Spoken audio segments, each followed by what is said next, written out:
You are listening to 10,000 Swamp Leaders, leadership conversations that explore adapting and thriving in a complex world with Rick Torsett and guests.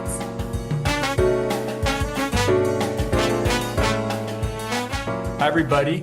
This is Rick Torsett, and this is 10,000 Swamp Leaders. This is the podcast where we have conversations with individuals who've made some decisions in their life and in their work to lead and try and mobilize movements and create change on difficult challenges and problems. Today, I have the pleasure to have Eva Grosman on the podcast. Eva is the CEO for the Center for Democracy and Peacebuilding. No small task, Eva. So you bring some pretty interesting stuff to the conversation. So I'm going to list a couple things, and then I'll leave it to you to fill in the blanks that I forget. So you were the ambassador for the New York-based Women's Entrepreneurial Day. You're advisor to RISE, the Global Peace Forum. I want to talk to you a little bit about your involvement in Northern Ireland, because it seems a little odd to me just because of where you come from, which you cover. But you've been involved with the peacebuilding work in Northern Ireland.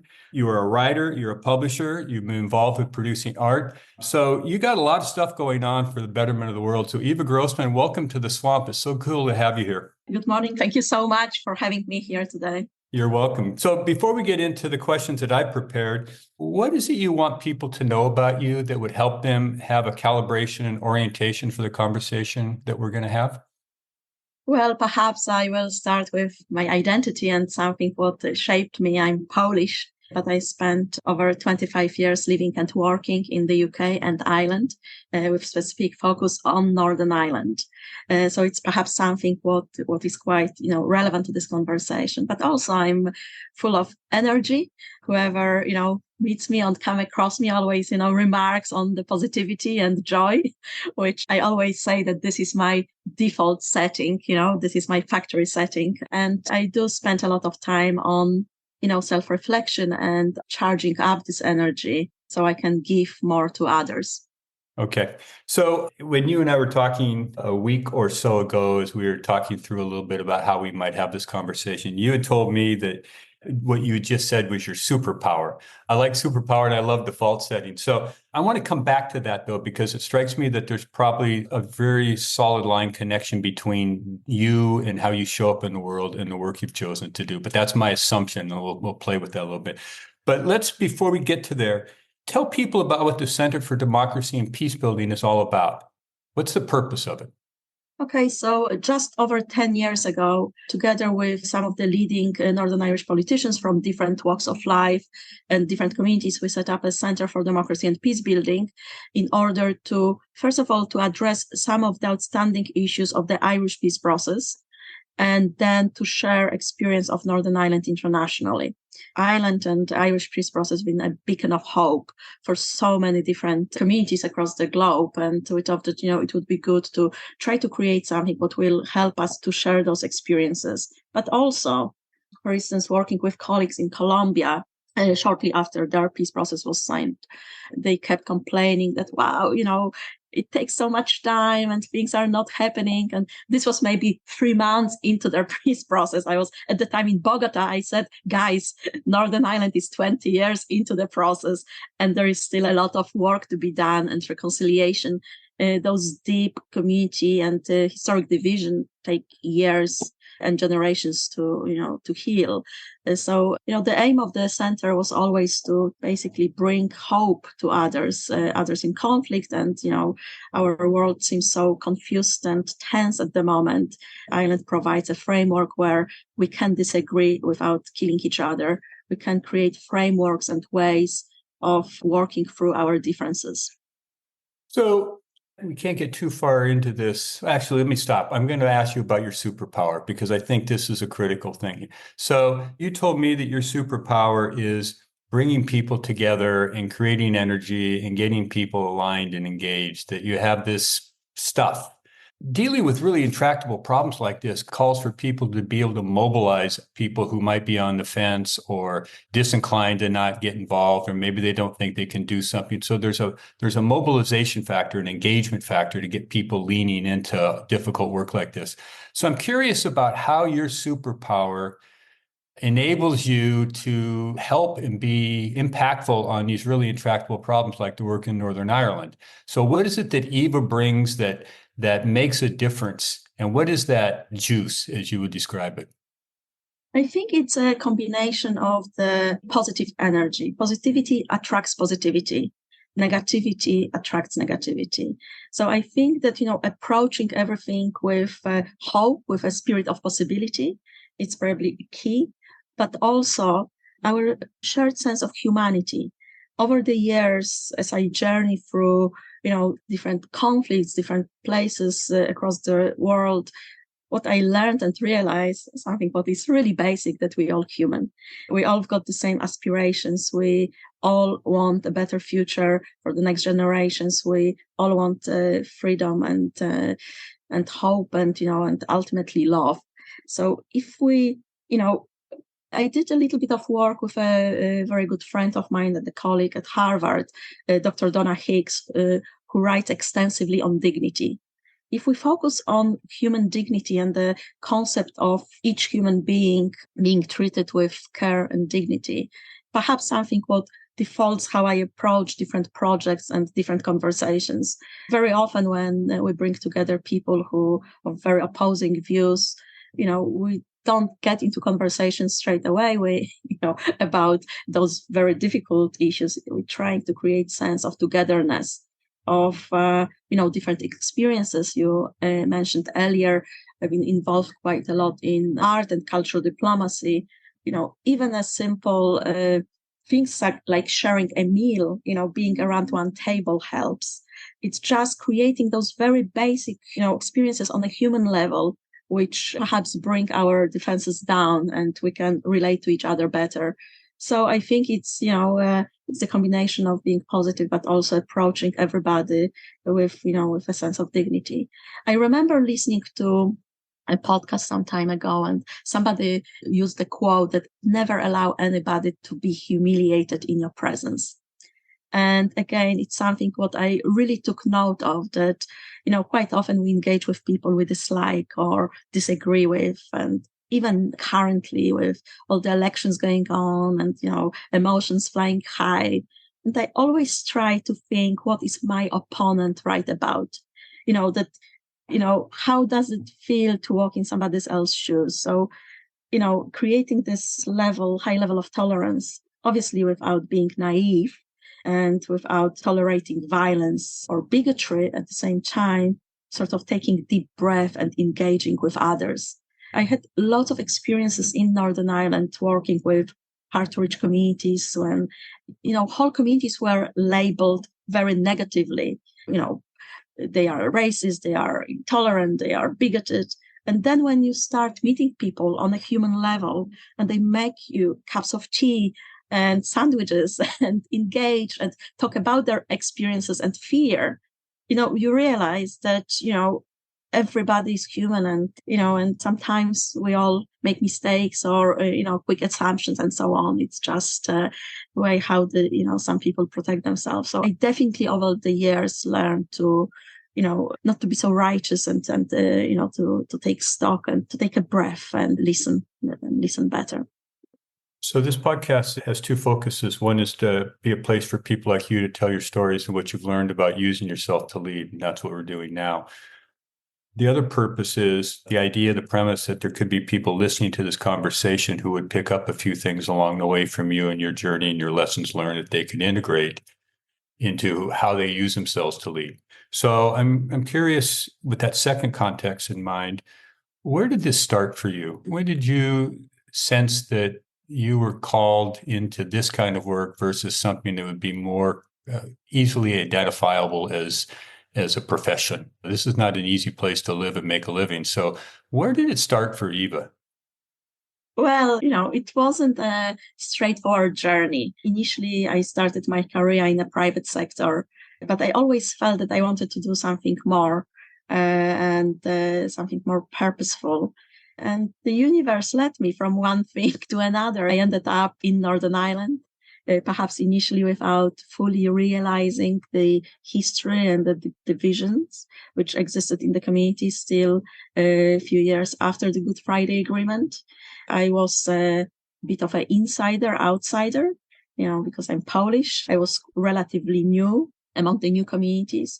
People normally would leave Northern Ireland rather than come to Northern Ireland. It changed over the last few years dramatically, and the society became much more diverse. But whenever I started my career there, it wasn't as diverse. And I remember one day I was still working in the private sector, and I was driving on one of the main streets of Belfast, and I had radio on. And during the interview, I think it was 1:00 news, lunchtime news, I heard reports of a number of Polish workers being attacked in South Belfast, and one guy who ended up in Royal Victoria Hospital, with serious injuries. It was a big problem, and there was appeal by the police service of Northern Ireland. And you know what I did? Without any experience, I picked up a phone and I called at the specific police station. I said, "Listen, I'm Polish. I've been living here for a few years. I've got good understanding of the Polish community as well as the local communities. If you can use me, or if I can be of any help, I'm here to your service." And, with fairness, the enthusiasm on the other end of the local inspector says, actually, we are hosting an event, a gathering in a local community center. We want to, mediate between the local community and the Polish community, and we want to find out what is going on. So I arrived a couple of days later in the community center in South Belfast, very working class, loyalist area. And they were local residents in one room, police and some other officials in the other room, lots of tensions, lots of confusion. And we started talking, and what we find out, first of all, that there were a number of Polish workers being moved into an area. There was a lot of antisocial behavior. The Polish workers were paid below minimum wage, because it was just at the beginning of after Poland joined EU. So we recognized that there were a lot of issues around housing. There were issues around workers' abuse. There were issues about behavior. At the same time, the local community, instead of trying to find a better solution, reached out to probably local paramilitary groups, which then attacked those houses, and it ended up quite unpleasant. But what I tried to do, I tried to, first of all, resolve the issues around those Polish workers. On the other hand, to listen attentively to the community. And we were invited to one of the, community days, and I took a group of other Polish people. And, we drank lots of tea and ate sandwiches and sausage rolls, and we were shown around the local community. And we provided the opportunity for the locals to have a sense of pride, and somebody for once listened. So I didn't go there with, sort of labeling them as racist. And, we tried to listen. And I've got a really funny story, which I always, think of. Poles are obviously Catholic. And, our society is quite, probably 97% of Polish people are Catholic. We are walking into a Protestant loyalist community. The older lady who welcomed us had a T-shirt with John Paul II and a very, vulgar slogan, "F the Pope." Okay. So this was the way they tried to welcome us and to show, their territory and sort of, but, I smiled, I didn't say anything. I just said very, gently to my Polish colleagues and friends. I said, "Don't take any notice of this T-shirt. Just let's try to engage." And we had an amazing afternoon. We developed friendship. We talked, we laughed. And 2 weeks later, this local inspector called me and said, "Eva, I don't know what you did, but the local community is putting Polish classes in their community center. They're going to organize picnic for the Polish families, and they're going to reach out to each other." And then a friend of mine started another big program looking at our shared history and the contribution of Polish soldiers during the Second World War and Battle of Britain, something what was closed again to this specific community. And since then, they painted a mural for the Polish pilots, their neighborhood, and they engaged. So, simple example at the very beginning of my work in this area demonstrated that, it's just giving people benefit of doubt, engaging in, being patient, engaging in listening, and again, going back to this concept of dignity, treating people with respect. And hopefully this lady took, away the T-shirt and didn't have a need to wear it again. So I have to take you back there a little bit because, again, for the listeners wondering, so you create this opportunity to meet, you go there, you meet, you begin to be with them. What did you do to create a space in that moment that began to actually be experienced by the people in Northern Ireland and the Polish people, where there was some, to use your word, possibility and hope that there is a way forward? How did you create that space so that could happen? One of my favorite quotes ever, it's Amelia Earhart. The most effective way to do it is to do it. Okay, so I'm definitely a doer. I make things happen.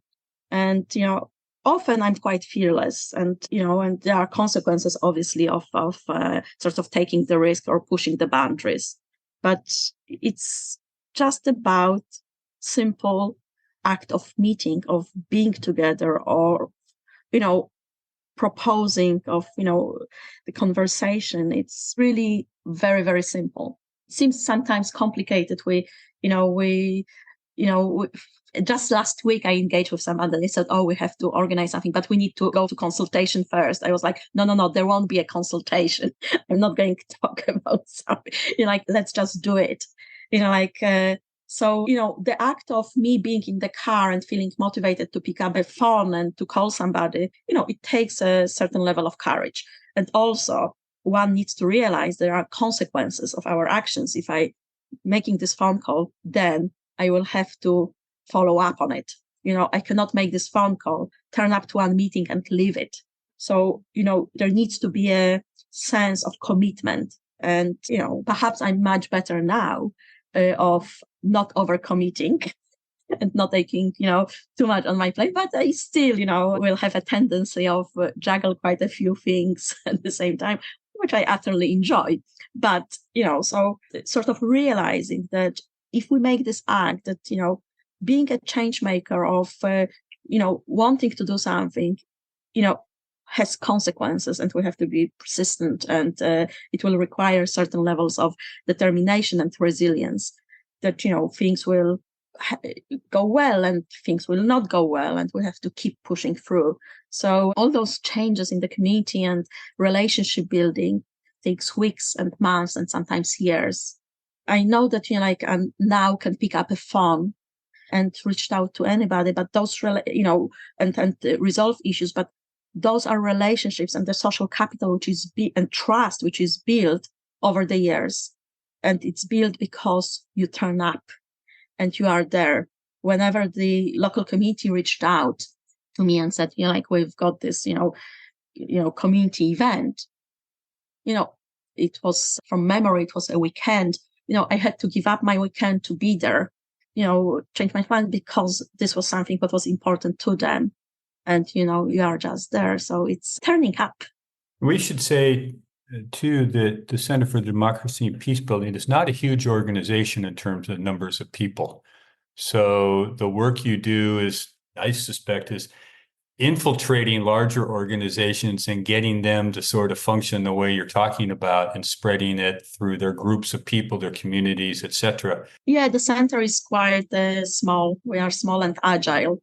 And sometimes if you look at our annual report, it's difficult to believe, that there are not dozens of people working on projects, but it's the ability to connect people to others and ability to connect people to themselves, to sort of keep realizing their potential. And everybody holds so much, agency and power.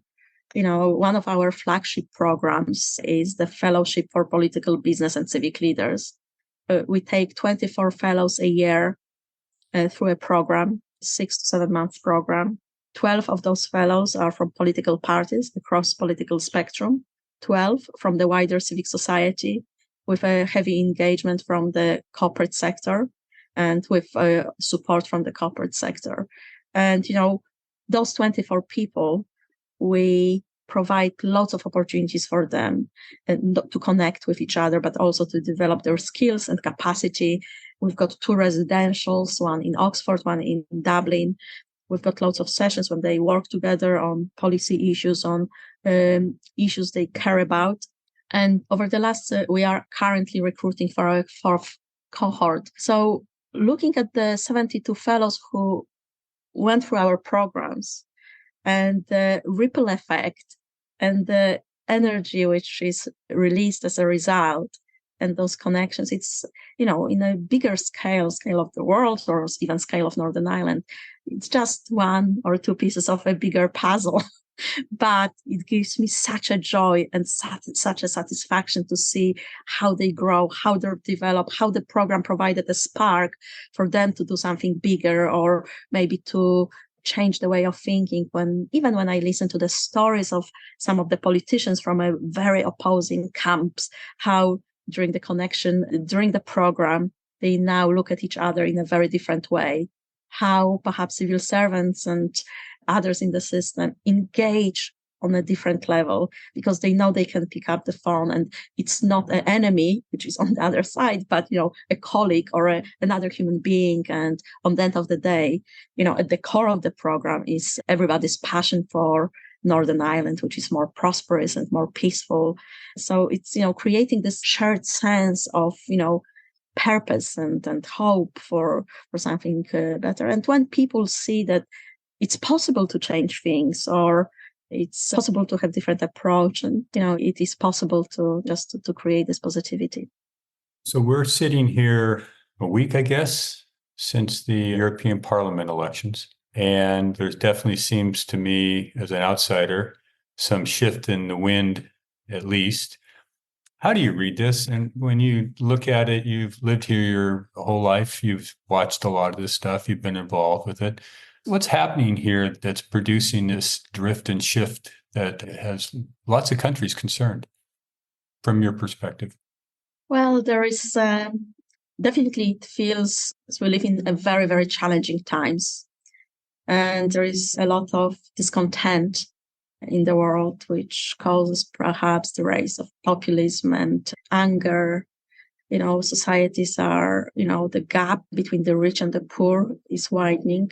We can see how across the UK, the middle classes are diminishing.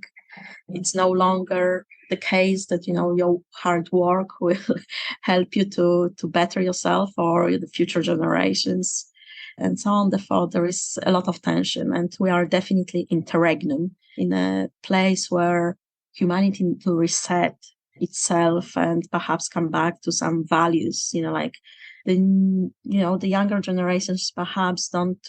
I realized that actually last year when I was working with some young people from Belarus living in exile, and I started talking about 89 and, those amazing changes across Europe and a lot of hope, peace process in South Africa, and then, obviously, aspirations of Good Friday Agreement. And then I suddenly realized that half of the cohort wasn't even born.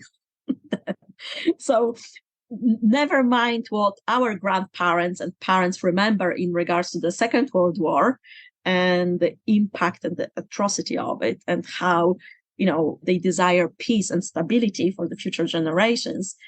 Current generations don't even remember, those big shifts in Europe with the fall of the, Berlin Wall and, solidarity movement in Poland and our transition into democratic state. So I think on one hand, it's very important to keep reminding ourselves of everything what we achieved and never to take it for granted. So a couple of weeks ago, I met with a friend of mine, another Harvard student, who is Israeli, a young, driven, ambitious girl. And we started talking about conflict in the Middle East and what is happening in America, what is happening in Gaza. On one hand, there was a lot of despair. At the same time, I asked her, because, she's in her late teens, I think, or maybe early 20s. I said, but what do you think? She says, no, I think the world is full of hope. I think we can get it sorted. So, it gave me a little bit of, joy to see that, it's not all as gloomy, that there are things and there is progress, and still, when necessary, people pull together and, and mobilize and so on. It's definitely worrying and it's dangerous. And I know that there are elections coming up in the US, while there are elections coming up in Britain. the recent years of COVID and Brexit really unsettled whole communities. The migration crisis, the deep division in the society, the levels of poverty, it's just, I think it's cyclical, like we are in the interregnum, and we have to be mindful of it, and we have to, sort of focus again on those very basic, our, shared sense of humanity, kindness of, what we can do and the agency we've got every day, with not only as being leaders or running big organizations or corporations or being politicians, but like our everyday actions really matter. A gentle smile, courtesy, kindness, stranger. It's how we can create those movements and heal the world a little bit, because it's so easy, to create the tension. I'm American. I'm not living in America right now, as you know. I'm in Ireland as we speak, and I'm witnessing my own country going through a phase I've never experienced before. And I can see in our longer history, we've traveled this road in varying forms in the past. So this is not necessarily all brand new stuff. So for the people who are listening and they have concerns about this, and you've touched on this a little bit with your work in Northern Ireland, I think in conversations I have with my friends, there's this sense of either kind of sleepwalking through this and suddenly being awakened and trying to understand how it got this far before they really became concerned about it, but also a sense of kind of hopelessness. What can I do? The politicians aren't really reacting to this in any effective way. What's my move other than voting? So I know you spoke about this a little bit when you picked up the phone and you called the police and then you began to get these people together. But for people listening who are living in all parts of the world where engagement and movement are really essential in thinking, believing, what can I do? I'm just me. But you've seen a lot of people who are just me's do stuff and change things. So what counsel do you have for these people who have that sort of orientation and yet still haven't given up hope, but are trying to figure out what could I actually do to make a difference? I think it's something what I said about everyday actions and ability to listen. I remember talking to Senator George Mitchell, who was one of the brokers of Good Friday Agreement, who was instrumental in bringing peace in Northern Ireland. And I was dropping him off to the airport, and, I was longing for some words of wisdom. And, like I've got this opportunity, away from the crowds and the, cameras and everything else to have this conversation. And I asked him, what would he define as the most important element of it all? And he said, listen. And the simple act of listening. And I would say that this needs to happen on two levels: of listening to ourselves and spending time on self-reflection and self-knowledge, because it's very easy. Like we are all part of the society. It's not us and them and it's me and, it's somebody else's fault. We all contribute equally to what's good and what's bad in this world. So I think, again, over the years, allocating time to self-reflection and saying, what are my actions and what do I, am I part of the solution or am I part of the problem? And this, literally applies to everybody, and to ourselves. And then listening to our neighbors and our families and those who are close to us and those sometimes we, dislike and disagree with, like what are those who are different than me are right about? Like I had a lot of, soul searching to do around the Brexit vote. I'm Polish. I feel very much European. I feel immensely proud of my Polish and European identity. And whenever Brexit happened, I felt heartbroken. It was like rejection or, and othering. And then, I started, trying to engage and listen more and think why it happened. What are the reasons? What are people fearful about? And, trying to understand why there was so much anger and resentment. And, if you visit communities in the north of England and see the levels of poverty and how hard it is, you sort of start understanding that, through sort of some propaganda, like how they felt and how they, try to look for solutions of, creating some change. So I think that, we cannot underestimate the agency we've got. But as I said, it's constantly asking ourselves, are we part of the solution or part of the problem? I love you may know Ron Heifetz at Harvard. He teaches a leadership program there. It's been around for a long time, adaptive leadership. He likes to provoke his students with that version of your question, which is, what's my contribution to the mess I'm trying to solve? It's pretty much the same question. but Rick, like whenever I work on so many different projects in Northern Ireland, and there are criteria you have to follow and boxes you have to tick, and perhaps you've got one idea, but because of either funding restraints or like you do something else, and then I sat and thought like, no, like I'm becoming part of something what is actually not creating positive change, but reinforcing some divisions or reinforcing some patterns. And again, it takes incredible courage. And like you have to be fearless to stand up to, I don't know, government department saying like, no, I am not doing it this way. It's not easy. But again, it was the fact that you stop, you think, you examine what are your motivations, what are you trying to do, and then takes courage. And precisely because our center is so small and agile, sometimes I can make those calls. But, with bigger organizations and bigger structures, it's much harder. And I think this is partly what is causing so much havoc right now, because we've got a lot of very, bureaucratic, massive institutions, which finding it very difficult to reset. Here in Britain, the whole conversations around NHS, the, health service, in Ireland, when you are now, massive issues around housing.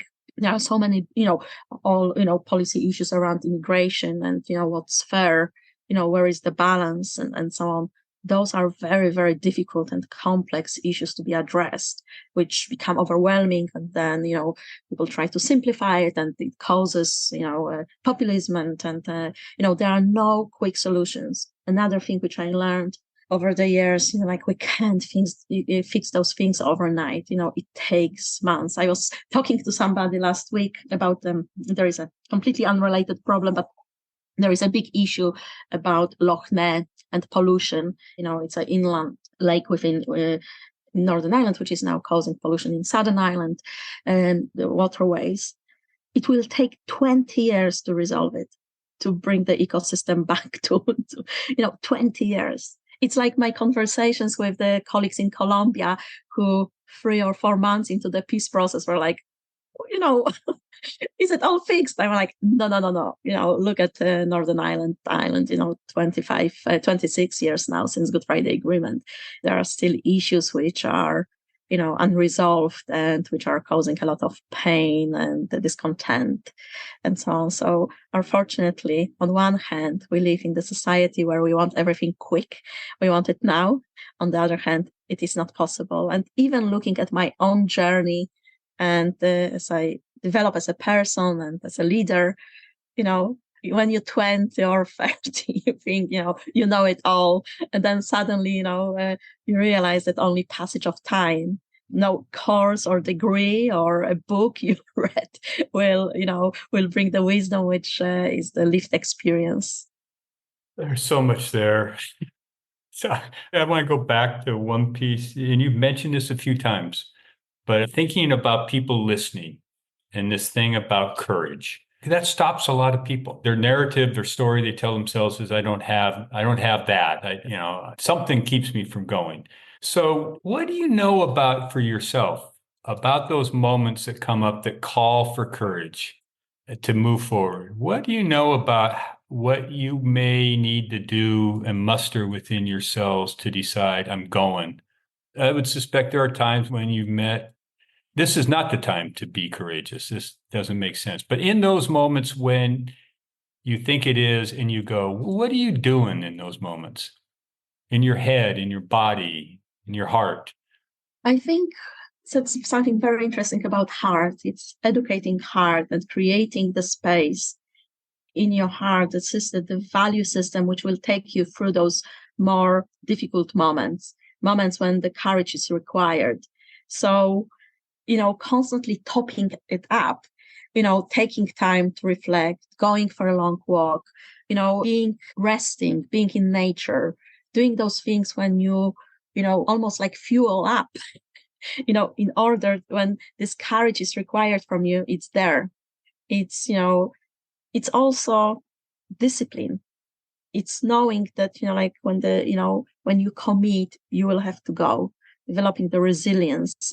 But, like you cannot run on empty vessels. So, like creating those spaces where things are going well, you then, it's almost like with, sportsmen, like you train, you just don't win a medal.